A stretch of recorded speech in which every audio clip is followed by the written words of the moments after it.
Mahalagang paalala, ang lahat ng mga balitang aking inihahayag ay hindi sa akin mismo nanggaling. Ito ay galing sa mga source ng Aldab Nation sa iba't ibang social media platform. Ako ay tagapaghatid lamang at nagbibigay ng komento. Magandang araw mga Aldab Nation! May panibago na naman po akong update para sa inyong lahat. Pero bago natin ito umpisahan ay huwag niyo munang kalimutan na mag-subscribe sa aking YouTube channel at i-click mo na rin ang katabing bell button para maging updated ka sa mga latest videos na i-upload ko. At kapag umabot na ng 100,000 subscribers ang aking channel, ay may sorpresa ako para sa inyong lahat. Alam kong excited na kayo, kaya naman ngayon, umpisahan na natin ang ating kwentuhan.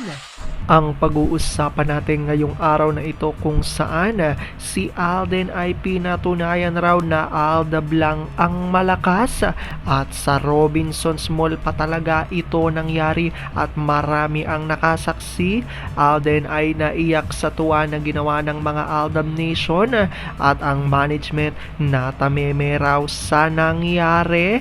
Ano nga ba ito? Gaano ito katotoo? At may sapat nga bang ebidensya ang makakapagpatunay rito? Well, yan ho ang ating aalamin at pag-uusapan ngayong araw na ito. Pero bago ho yan, ay bibitinin ko muna kayo ng kaunting-kaunti lamang kung saan magbasa muna tayo ng mga nakakatuwang post ni My Name is Theo01 sa Twitter. Kaya naman wag na natin patagalin pa. Sabi niya sa kanyang tweet, "Love, hindi na kinahinintay na magising kasi malilate na ako.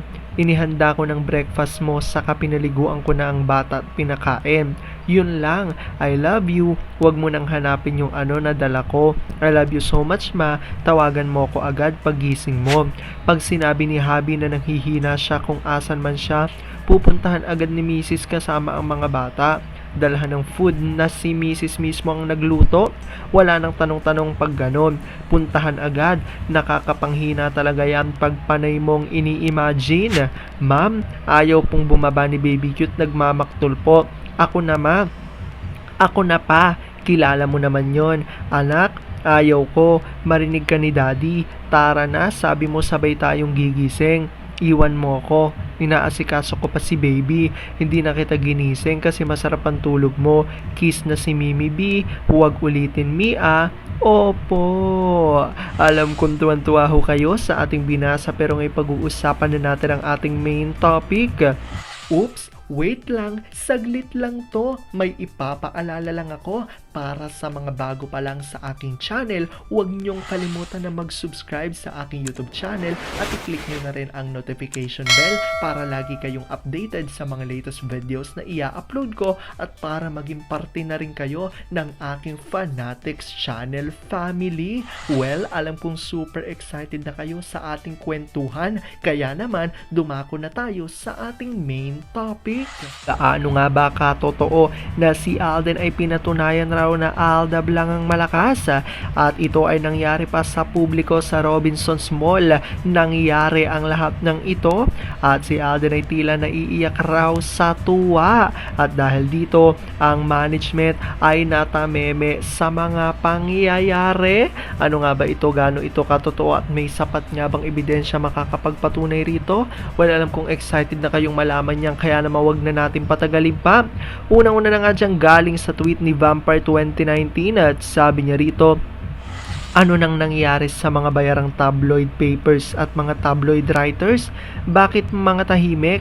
In just over a month, Christmas na. Mag-ingay na kayo about sa baklang maputlang kalbo at menggay namin para may matanggap kayong sobre galing sa X-Network at Network.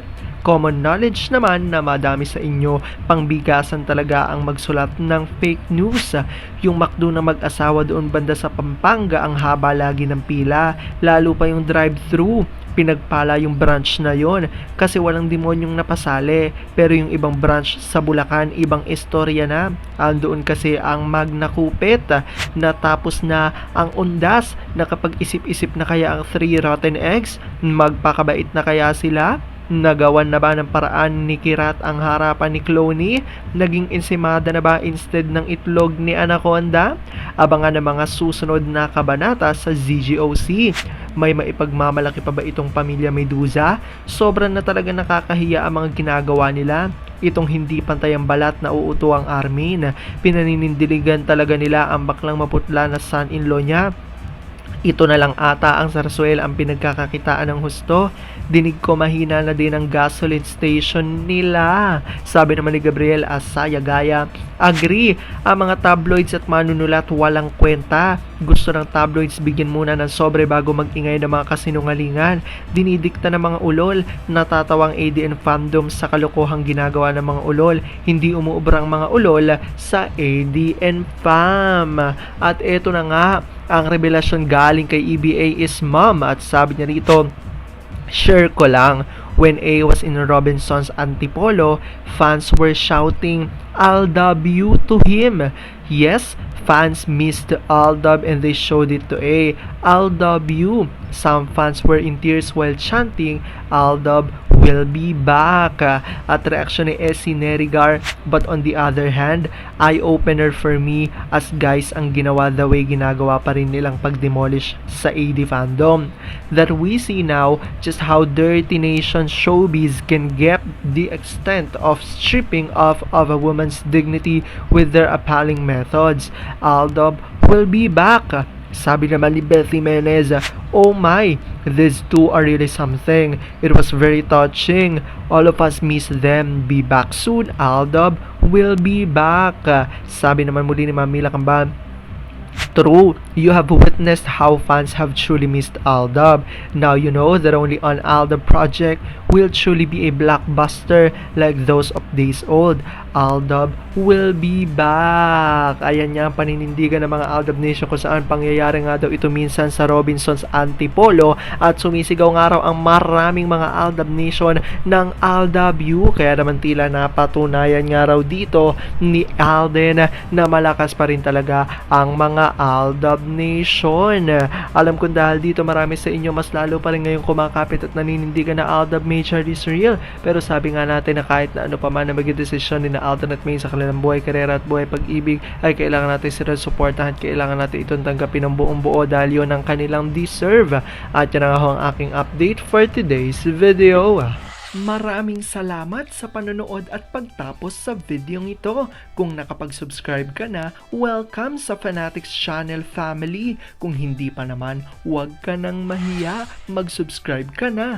Pindutin mo na yan. I-click mo na rin ang katabing bell button para makatanggap ka ng notification kapag may bagong update para sa iyo. Para naman sa parte na ng aking pamilya, punta lang sa aking channel at i-click ang videos para mapanood mo at malaman mo pa ang mga nakaka-good vibes at nakakakilig na fresh news about Maychard.